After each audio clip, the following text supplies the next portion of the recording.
पारावार पयो विशोषण कला पारीन कालानल ज्वाला जाल विहार हारि विषक व्यापार घोर क्रम सर्वावस्थ सकृत प्रपन्न जनता संरक्षणैक व्रति धर्मो विग्रहवान अधर्म विरतिम धन्वी सतन्वी तनः। इस ज्ञान सत्र में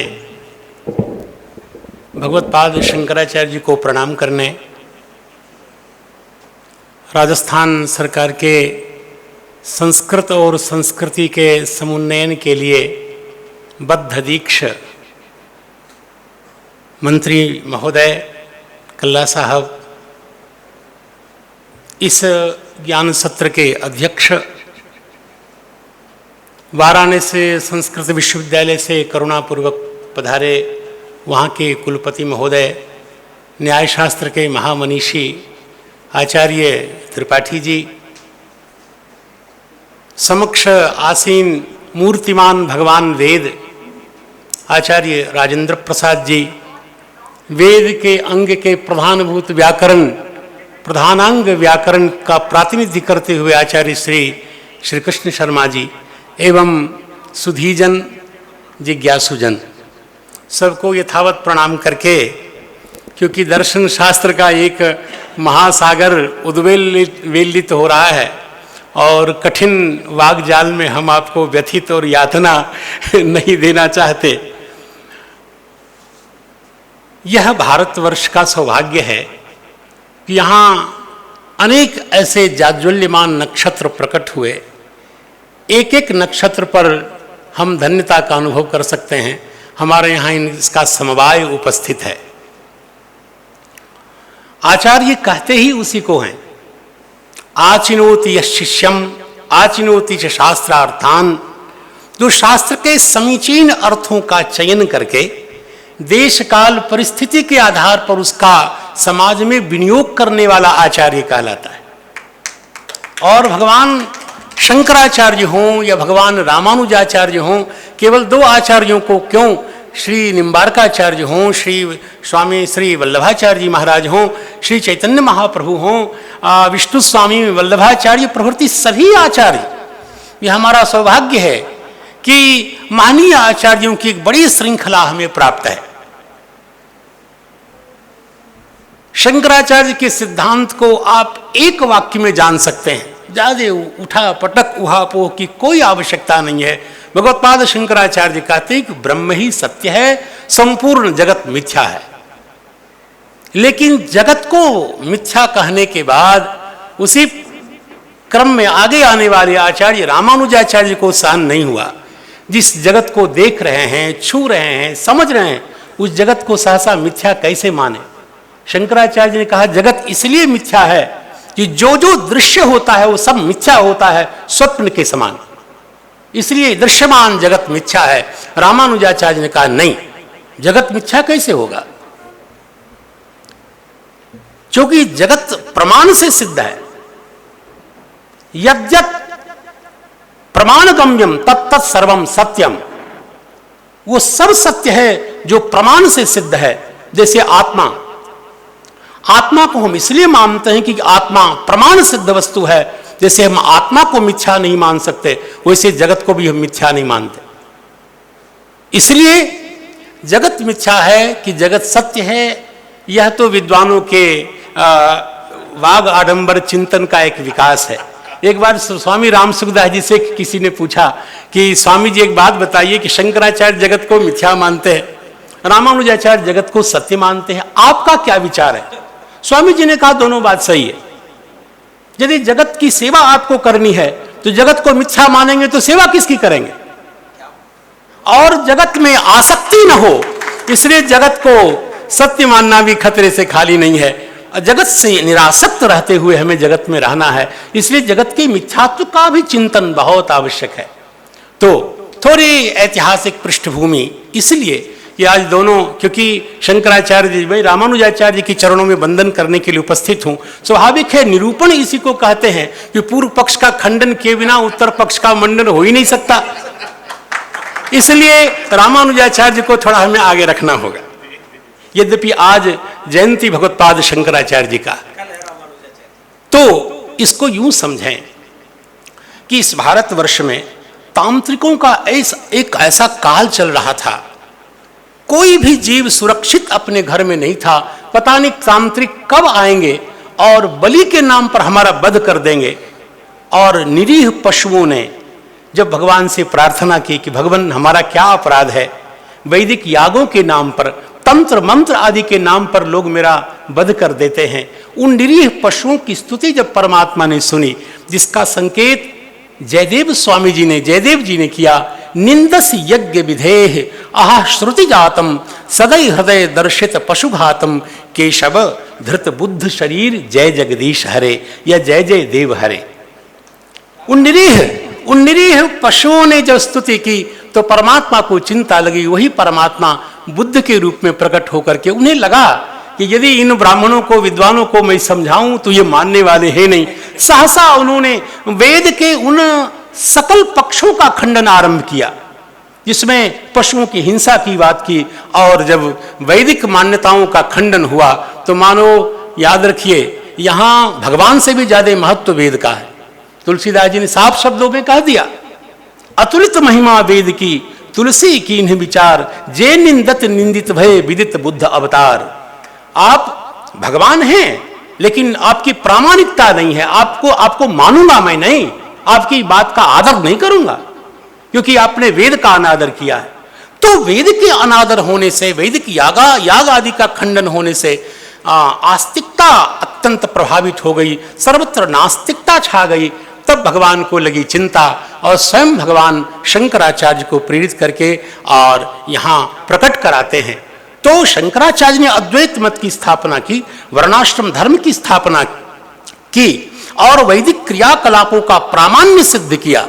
तो वैदिक सनातन धर्म स्थापित तो हो गया, लेकिन प्रत्येक क्रिया की जैसे एक कोई प्रतिक्रिया होती है, शंकर मत में भी एक गड़बड़ी ये थी कि जिसकी ब्राह्मी स्थिति प्रकट नहीं हुई वो सब ब्रह्म बन के भटकने लग गया। कहा मैं ब्रह्म हूं, मैं ही ब्रह्म हूं। ब्राह्मी स्थिति उत्पन्न हुए बिना अहम ब्रह्मास्मि कहने लगे लोग। और जैसे आज भी निस्त्रय गुण्य पथि विचरताम को विधि को निषेधा, हम तो निस्त्रय गुण्य विरमण करने वाले हैं, हमारे लिए कोई विधि नहीं, कोई निषेध नहीं। शास्त्रीय क्रियाकलापों से अपने को उन्नत मानने जब लोग लग गए तब भगवान को लगा ये तो बहुत बड़ी गड़बड़ी हो गई, इसका परिष्कार होना चाहिए। तब श्री भगवान ने अपने ही नित्य पार्षद शेष जी को प्रेरित किया कि आप जाइए, सनातन धर्म तो स्थापित हुआ, लेकिन जीवात्मा परमात्मा के ऐक्य का ऐसा कुछ तांडव हो गया कि लोग जहीं तहीं अपने को ब्रह्मास्मि कहने लगे, कर्म का खंडन करने लगे। जब कर्म के बिना, देखिए हमारे सामने तीन चीजें हैं ईश्वर की प्राप्ति के लिए। एक तो शरीर है, इससे हमें निश्चित रूप से कर्म करना चाहिए। बुद्धि है, इसलिए तत्व चिंतन भी हमारा धर्म है। और हृदय है, हृदय भगवान से प्रेम करने के लिए है। तो कर्म का भी उतना ही महत्व है, ज्ञान का भी उतना ही महत्व है, और साथ साथ भगवान की भक्ति, भगवान के चरण में अनुराग। देखिए जो ज्ञान कर्म रहित है वो ज्ञान पंगु है, और जो ज्ञान रहित कर्म है वो अंधा है। लेकिन भक्ति से यदि दोनों रहित है तो आप यूं मानिए वो यंत्र के समान है, वो हृदयहीन ज्ञान है, वह जीवन केवल यंत्रवत संचालित हो रहा है। इसलिए भक्ति दोनों की पोषिका होती है, कर्म की भी पोषिका होती है और ज्ञान की भी पोषिका होती है। ऐसी भक्ति को जन समाज में स्थापित करने का प्रथम श्रेय यदि किसी को मिला, और विवर्तवाद और अध्यासवाद का मुखर प्रत्याख्यान करने का साहस किसी महापुरुष ने प्रकट किया तो रामानुजाचार्य ने किया। शंकराचार्य उस समय, यदि हम हल्के शब्द का प्रयोग करें तो शंकराचार्य का विवर्तवाद, शंकराचार्य का अध्यासवाद ऐसा मानो एक सुदृढ़ दुर्ग था। इसका भेदन किसी वैष्णवाचार्य बस की बात नहीं थी। रामानुजाचार्य ने प्रथम कहा, आप क्या कह रहे हैं, ये जगत मिथ्या है, आपको 10 दिन भोजन नहीं मिलेगा तो आपको अन्न सत्य दिखाई देने लग जाएगा, अन्न ही परमात्मा दिखने लग जाएगा, उस जगत को आप मिथ्या कह रहे हैं। और दूसरी बात, जीवात्मा और परमात्मा को एक होने की बात कर रहे हैं। उन्होंने कहा परम ब्रह्मैवाज्ञम भ्रम परिगतम संसरति यत्। हम क्या माने कि परब्रह्म ही बेवकूफ होकर के संसार में भटक रहा है।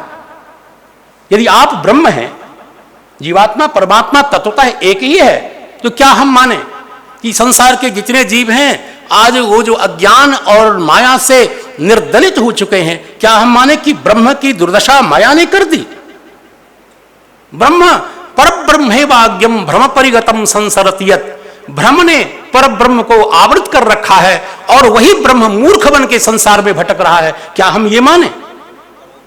और इस प्रकार श्री रामानुजाचार्य यथार्थ धरातल पर आकर के समाज को बताते हैं कि संसार सत्य है, वर्णाश्रम धर्म सत्य है, और अपने शास्त्र विहित कर्म के अनुष्ठान से ईश्वर को प्रसन्न करो। और जिस आत्मा और परमात्मा की एकता की बात की गई, शंकराचार्य के सिद्धांत की मूल बात है ज्ञान ही आत्मा है, और वह शुद्ध ज्ञान जिसमें कोई विषय विषयी भाव संबंध नहीं है, निर्विषय ज्ञान। नैयायिकों ने ही डांट दिया कि ऐसा कोई ज्ञान ही नहीं होता जिसका कोई विषय न हो। बिल्कुल प्रतीति विरुद्ध। आप वही बात करें जो प्रतीति सिद्ध हो। ऐसा कोई ज्ञान आप बताइए जिस ज्ञान तो हो लेकिन ज्ञान का विषय नहीं हो। आप उस आत्मा की बात कर रहे हैं। हमारा कहना है आत्मस्वरूप ज्ञान हो सकता है, लेकिन वो ज्ञान विशिष्ट भी है, धर्मभूत ज्ञान से भी विशिष्ट है, और संबित रूप भी ज्ञान है। हम इसको मानते हैं शुद्ध संबित ज्ञान है और वही आत्मा है। हम इसको मानने के लिए तैयार नहीं। ये रामानुजाचार्य ने प्रथम साहस किया और अद्वैत मत का खंडन किया। रामानुजाचार्य से जो बच गया, बाद में वेदांत देशिक ने तो अद्वैत मत को धूल धूसरित कर दिया। यदि आप दर्शन के रसिक हैं और उनके ग्रंथों को पढ़ने के रसिक हों, तो आप समझ सकते हैं कि दोनों आचार्यों का पक्ष क्या है। अस्तु, रामानुजाचार्य का जो पक्ष है वो ये है कि संसार में तीन तत्व हैं। जड़ तत्व जिसको अचित कहते हैं, चेतन तत्व जिसको आत्मा कहते हैं, और इन दोनों का नियामक संचालक विशेष्य वो परमात्मा है। त्रिविध तत्व को स्वीकार करते हैं, तीन तत्व को यथावत स्वीकार करते हैं और कहते हैं ये दोनों जीव और जगत परमात्मा का विशेषण है, और इन दोनों विशेषणों से विशिष्ट परमात्मा कभी भी निर्धर्मक नहीं होता, परमात्मा कभी भी गुण रहित नहीं होता। शंकर रामानुजाचार्य ने कहा कि मैं उस परमात्मा को जानता ही नहीं। शास्त्र में कहीं भी नहीं लिखा कि परमात्मा में धर्म नहीं होता। धर्म रहित परमात्मा जगत की सृष्टि कैसे कर सकता है? आप बताइए कि क्या ये जगत को प्रकट करने वाला ईश्वर, क्या ईश्वर मिथ्या पदार्थ को प्रकट कर रहा है? या ईश्वर यदि जगत का पालन कर रहा है तो क्या ईश्वर मिथ्या जगत का पालन कर रहा है? इस प्रकार यदि जगत सत न स्यात् तरी ईश्वर परिपालितम न स्यात्, यदि जगत सत न स्यात् तरी ईश्वर संरक्षितम न स्यात्। व्यतिरेक दृष्टांत से शंकराचार्य ने कहा यद्यत् सत तत्तत् प्रमाणगम्यम, यद्यत् प्रमाणगम्यम तत्तत् सत। इस प्रकार आप जगत को मिथ्या नहीं कह सकते। इस प्रकार भगवान। दूसरी बात, ये रज्जो यथा हेर भ्रम, रस्सी में सर्प के भ्रम को दृष्टांत दे दे करके अद्वैत वेदांती बहुत भयंकर आडंबर प्रस्तुत करते हैं। रामानुजाचार्य ने कहा आप क्या कह रहे हैं कि रस्सी में जिस प्रकार सर्प में रस्सी में सर्प का भ्रम होता है, वैसे संपूर्ण चित्त आत्मा में संपूर्ण जगत अध्यस्त है। यही तो कहना चाहते हैं। शुद्ध चिन्मात्र आत्मा में संपूर्ण नाम रूपात्मक और ये सकल भेद विशिष्ट यह जो जगत है वो अध्यस्त है। यही तो कहना चाहते हैं, लेकिन ऐसा नहीं है, ऐसा नहीं है। और उन्होंने कहा कि रस्सी में जो सर्प की प्रतीति होती है सर्प सत्य है। कहा सर्प सत्य है? कहा आपने वेदांत पढ़ा हो तो वेदांत में सृष्टि प्रक्रिया के क्रम में कहा गया कि त्रिवृत्तकरण पंचीकरण प्रक्रिया, वेदांत का जो दुधमुहा बच्चा है वो भी जानता है, पंचीकरण प्रक्रिया से जगत की सृष्टि होती है। सभी पदार्थों में सभी पदार्थों की सत्ता है, तो क्या रस्सी में सर्पांश विद्यमान नहीं है?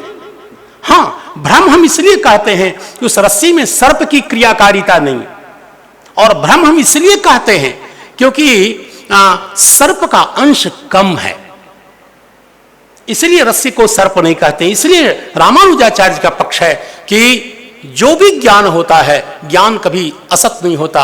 यथार्थम सर्वविज्ञानम इति वेद विदाम मतम, जो मीमांसकों का भी पक्ष था। सोमाभावे पूति का ग्रहणम, सोमलता न मिले तो पूतिक लता से सोमलता का काम करते हुए यज्ञ करना चाहिए। अर्थात सोम का प्रतिनिधि द्रव्य है पूतिक लता। यदि सोम का अंश पूतिक लता में न हो, सोम का सद्भाव यदि पूतिक लता में न हो, तो आचार्य उसे प्रतिनिधि द्रव्य के रूप में स्वीकार नहीं करते। इसका अर्थ है कि प्रतिनिधि द्रव्य जो होता है उसमें तदंश विद्यमान होता है। इसलिए रस्सी में भी, सर्प में, रस्सी में सर्पांश विद्यमान है। ये जगत, स्वप्न भी सत्य है। रामानुजाचार्य ने कहा है विचित्र बात करें, स्वप्न सत्य कैसे हो सकता है, इसका भी मंडन किया। और अनेक प्रकार से जो जो पदार्थ जहां विद्यमान है, जगत की सत्यता के लिए रामानुजाचार्य ने इसको सिद्ध किया। रामानुजाचार्य के दर्शन का नाम है विशिष्टाद्वैत। उन्होंने साधना का, साध्य का, दोनों का परिष्कार किया। उन्होंने कहा देखो, वर्णाश्रम धर्म के परिपालन से आपका अंतःकरण शुद्ध होगा, और अंतःकरण के शुद्ध होते ही आपके हृदय में ज्ञान का प्रकाश होगा। उसी ज्ञान के प्रकाश में आप अपने स्वरूप को, परस्वरूप को जानेंगे, और ईश्वर को जानने के बाद उपासना होती है। जब ईश्वर की उपासना करेंगे तो संपूर्ण संसार का नियामक ईश्वर आपको अपनी माया शक्ति से पृथक करेगा और मुक्त करेगा। ये प्रक्रिया रामानुजाचार्य का है। ये रामानुजाचार्य सम्मत प्रक्रिया दर्शन शास्त्र की ये प्रक्रिया है। और इसलिए उन्होंने कहा कि जीव को मुक्ति केवल दो ही साधन से, जो कहा जाता है कि ज्ञान से मुक्ति मिलती है, रामानुजाचार्य ने कहा वो ज्ञानी हमारे सामने आए। ज्ञान किस प्रकार के ज्ञान से मुक्ति मिलती है? वेद तो कहते हैं तमेव विदित्वाति मृत्युमेति। कहा शब्दात्मक ज्ञान से, वाक्यात्मक ज्ञान से मुक्ति नहीं मिलती।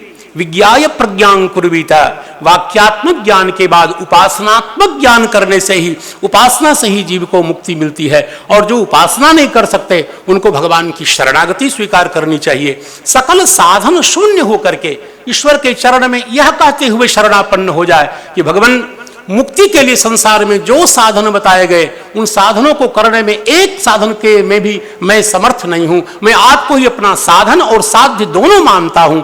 जब ईश्वर इस प्रकार के जीव को इस अवस्था में देखता है तो करुणापूर्वक उस जीव का उद्धार करता है। तो प्रपत्ति, यह सिद्धांत भगवान रामानुजाचार्य का है आत्मकल्याण के विषय में। और अंतिम में भगवान रामानुजाचार्य ने कहा कि जो प्रपत्ति भी नहीं कर सकता वो अपने आचार्य के अभिमान से मंडित हो जाए, और आचार्याभिमान मंडित होकर के वह अविद्या से निवृत्त होकर के मुक्ति का अधिकारी होगा। इस प्रकार के अनेक सिद्धांतों की एक और न्यूनता की ओर मैं निर्देश करूं। यद्यपि आज भगवान शंकराचार्य के प्रणाम करने का दिन है, अथापि शंकराचार्य का सिद्धांत है ज्ञान से ही मुक्ति होती है। लेकिन वो ज्ञान कैसे प्राप्त होगा? शंकराचार्य ने कहा हमारे यह ज्ञान की प्राप्ति निष्कर्म सिद्धि से। और निष्कर्म सिद्धि कैसे होगी? का संन्यास लेने से। और शंकराचार्य ने कहा संन्यास का अधिकार केवल ब्राह्मणों को है। इसका मतलब शंकराचार्य जी महाराज ने मुक्ति का द्वार सबके लिए बंद कर दिया, केवल विप्र मात्र के लिए खोला। इसका कोई प्रत्याख्यान नहीं कर सकता। साक्षात ज्ञान से मुक्ति होगी, वो ज्ञान होगा निष्कर्म सिद्धि से, और निष्कर्म सिद्धि होगी सन्यासियों को, और सन्यास में अधिकार दिया ब्राह्मणों को। अब क्या हो? तो रामानुजाचार्य ने कहा ऐसे नहीं चलेगा ना ना। जो ईश्वर इतना उदार है, वह ईश्वर मुक्ति देने में इतना दरिद्र हो, यह कथमपि उचित नहीं है। इसलिए कर्म मार्ग का, विहित कर्म का अनुष्ठान करने से अंतःकरण की शुद्धि, ज्ञानोदय और ईश्वर की उपासना से, ईश्वर की शरणागति से जीव को मुक्ति मिलती है। यही सिद्धांत सिद्ध बात है। और इससे सभी साधनों का समन्वय भी हो जाता है, कर्म का भी आदर होता है, ज्ञान का भी आदर होता है, और भगवान की उपासना का भी समुचित आदर होता है। तो मुझे लगता है मैंने बहुत बड़ी यातना आपको दे दी, क्योंकि दर्शन की उठापटक की बातें थी। श्री भक्तमालकार श्री नाभास स्वामी जी की एक पंक्ति को बोल करके वाणी को उपसंहृत करूंगा। भक्त के चरितों के गायक नाभास स्वामी जी ने रामानुजाचार्य को प्रणाम करते हुए कहा कि श्री रामानुजाचार्य कैसे हैं? कृपण पाल करुणा समुद्र रामानुज सम नहीं व्यो। कृपण का पालन करने वाला, और करुणा के महासागर संसार में रामानुजाचार्य जी के जैसा कोई उत्पन्न नहीं हुआ। कृपण किसको कहते हैं? उपनिषद में कृपण शब्द की व्याख्या है। हिंदी वालों ने कृपण शब्द को विपरीत दिशा में प्रस्थापित किया। कृपण का अर्थ कंजूस, लेकिन वेद में, उपनिषद में इसकी व्याख्या है, जो अपने स्वरूप को यथावत जाने बिना इस शरीर को छोड़ता है उसी को कृपण कहते हैं। यद इवम अक्षरम अविदित्वा अस्माल लोकात प्रैति सब कृपणः, ऐसे अज्ञानी जीवों के ऊपर करुणा बरसाने वाले भगवान रामानुजाचार्य को प्रणाम, और उनको अवश्य प्रणाम जिनकी कृपा से आज सनातन धर्म विज्वलित है, आज अक्षुण्ण रूप में प्रतिष्ठित है। यदि शंकराचार्य न होते तो न किसी प्रकार का धर्म, किसी प्रकार का स्वरूप सुरक्षित नहीं होता। ऐसे भगवत पाद शंकराचार्य को बारंबार प्रणाम, नमस्कार। रामानुजाचार्य जो हैं, इनकी भक्ति संवेदना का सुदीर्घ इतिहास है। इसका मूल आलवार संत भक्त कवियों की भक्ति संवेदना में है। आलवारों के द्रविड़ भाषा पद्यों का संकलन दिव्य प्रबंधम जो पठनीय है, इसका उद्गम है। वैष्णवों की इस उदार प्राचीनतम परंपरा की सुदृढ़ शास्त्रीय भित्ति के निर्माता है रामानुजाचार्य। उनको भी हम वंदन करते हैं। आश्चर्य है कि भारतीय राजनीति के महासागर में चंद अंश ऐसे हैं जो रामानुजाचार्य के महत्व को समझते हैं। रामानुजाचार्य भारतीय परंपरा के मेरुदंड है। जैसे रीढ़ की हड्डी शरीर को एकदम बांधे रखती है, खड़ी रखती है, वैसे ही ये भारतीय हमारी जो सांस्कृतिक परंपरा के मेरुदंड है। उनके बिना भारत के अमर इतिहास की चर्चा नहीं की जा सकती।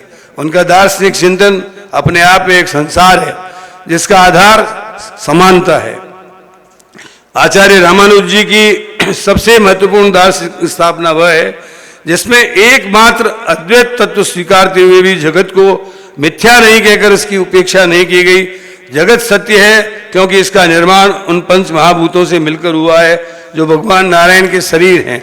भारत के इतिहास में सबसे अधिक प्रभावशाली संत रामानुजाचार्य हुए हैं।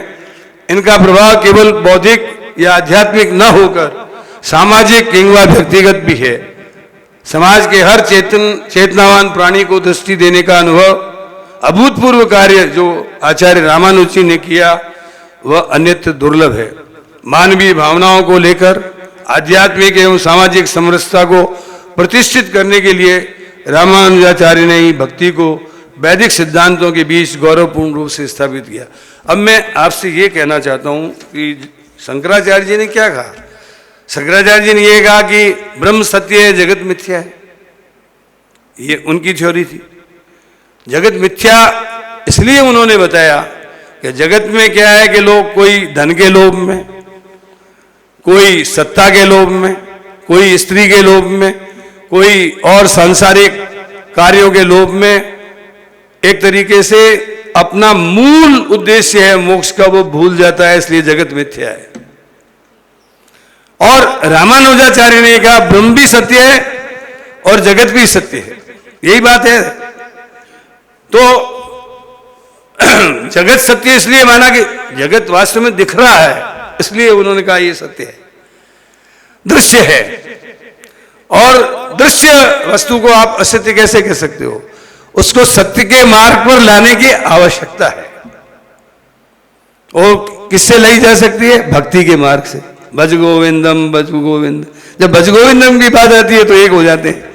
इसलिए मैं कहता हूं कि अपने को हर एक को समझकर, ये वो कहने लगा साधु ऐसा चाहिए जैसा सूप सुभाए, सार सार को गई देर थोथा दे उड़ाए। तो मैं समझता हूं कि आज इन दोनों महापुरुषों के बारे में हरे राम जी ने, जयकांत जी ने जो व्याख्या की, इसके लिए मैं उनका आभार व्यक्त करता हूं। दोनों का राज्य सरकार की ओर से और संस्कृत अकादमी की ओर से स्वागत और अभिनंदन करता हूं।